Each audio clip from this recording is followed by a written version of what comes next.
Hello, in this presentation we will look at models and frameworks. If you are viewing this video during the online school problem solving workshop, you should be in the problem solving group dealing with modeling. If you're not, it's likely you should be watching one of the other two videos instead. All students are welcome to watch this video in advance of their online school or afterwards.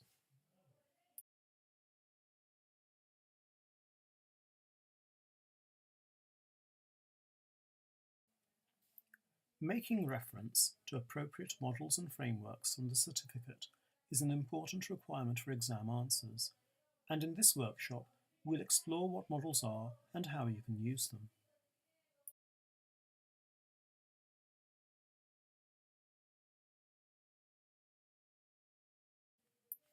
One of the objectives for the exam is to assess students' ability to recall and use various management concepts and models from B628 and B629. So it's worth explicitly considering which ones can be used in North Airport to practice your ability to do this. Better exam answers also show some recognition of the limitations of models, and we also consider that aspect in this presentation.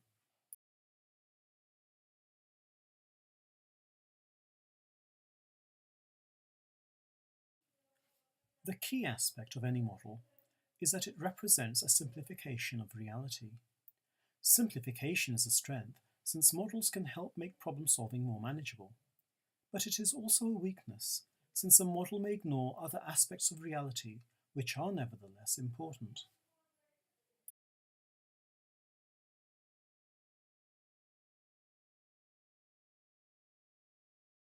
While we refer mainly to models in this presentation, it is important to remember that the certificate also uses frameworks, and they are just as important.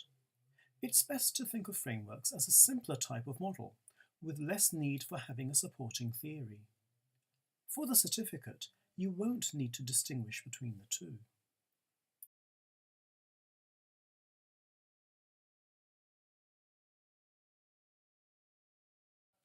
Here are some frameworks used in the certificate. They help to structure our ideas, and they ensure we cover a wide range of relevant issues in any analysis. But there does not need to be any research underpinning their validity. Often they're popular because managers find them of practical use.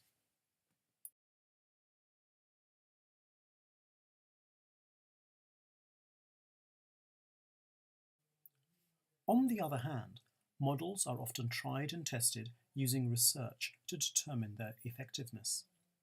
This example is drawn from the international business consulting firm McKinsey. It shows how models can be tried and tested. It's not a model that is used in business courses, but it does neatly illustrate the value that a good model can provide.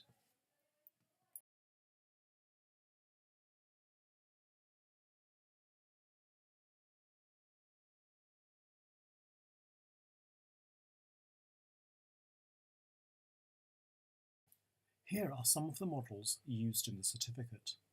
The product lifecycle concept is a fundamental concept in marketing because the idea that products and services go through life cycles has implications for the way in which the marketing mix is used depending on where the product is in its life cycle.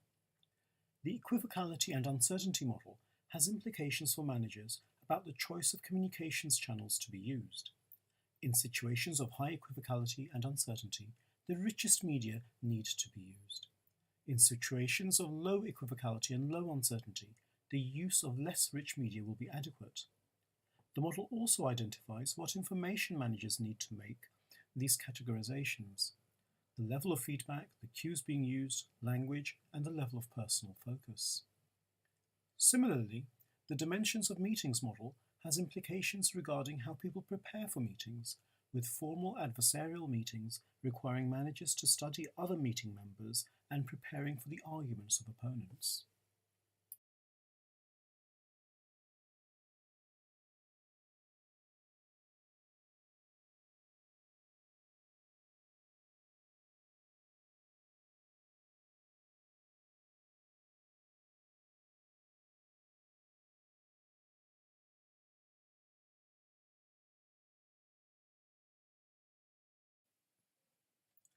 Let's look at the communications model covered in B628 to assess the benefits of using models.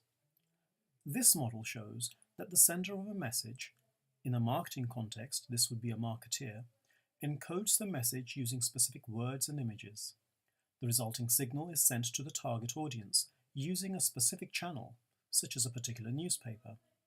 The customer, or receiver, then works out what the message is trying to say, which is referred to as decoding. The model also says that if there is a problem in the receiver being able to work out what the sender is saying, it is likely due to noise, which may be due to differences in technology, social or cultural factors, and so on. Using this model as an example, what benefits do models offer? They encourage beliefs and assumptions to be made explicit. In this instance, it's the idea that any communication involves a sender communicating a signal to a receiver. Another benefit is that a model helps managers deal with existing information. In this instance, it is information about who the target audience are and how the message is designed to be understood by them, and whether the communications media being used to reach them are appropriate. The model also helps managers decide what information should be collected. In this instance, marketers can assess the effectiveness of a communications campaign by assessing the extent to which it is understood by the target audience. This model also reveals possible relationships between ideas. In this case, it is the idea that a lack of understanding by the target audience could be due to various macro-environmental differences between them and the sender. A model also provides benefits in terms of reducing complexity and helping make things more manageable or understandable. In this instance, the factors contributing to communication effectiveness are reduced to a handful of items.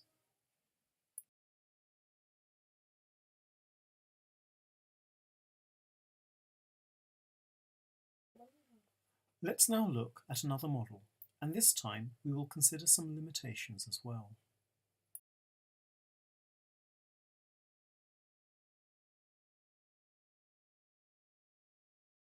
The simplicity of the model comes from the fact that managers need to consider only two variables. But that simplicity comes at a cost. There could be other factors marketers need to consider when making investment decisions. All of the models that you have covered in the certificate will have some form of limitations associated with them. Although these limitations are not always spelt out in the texts, in general, it is fair to argue that the limitations will be related to each model focusing on a very limited set of factors, and reality is likely to be more complex.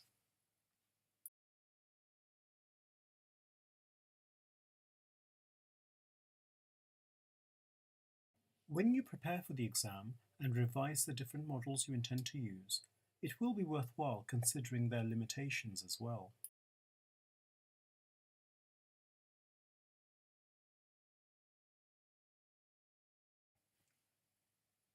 Let's now look at how a specific model could be applied to analysing the North Airport case. The extended marketing mix and its link with the issues in managing services can be used to understand the challenge of managing cleaning services, specifically the productivity of the staff who are responsible for undertaking it.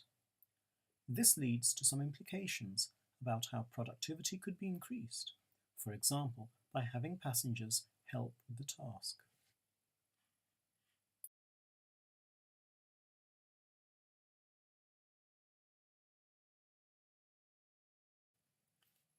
As we end this presentation, your task for the next part of this workshop is to identify and apply different models and frameworks from across the certificate to Section 1 of the North Airport case. The section is about a page long, so it will be more manageable for the limited amount of time you have. Once the workshop is over, you should use the same techniques to help your analysis of the rest of the case as well.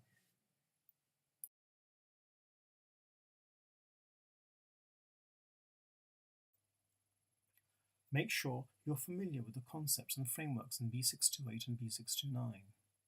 Do use management vocabulary in your answers.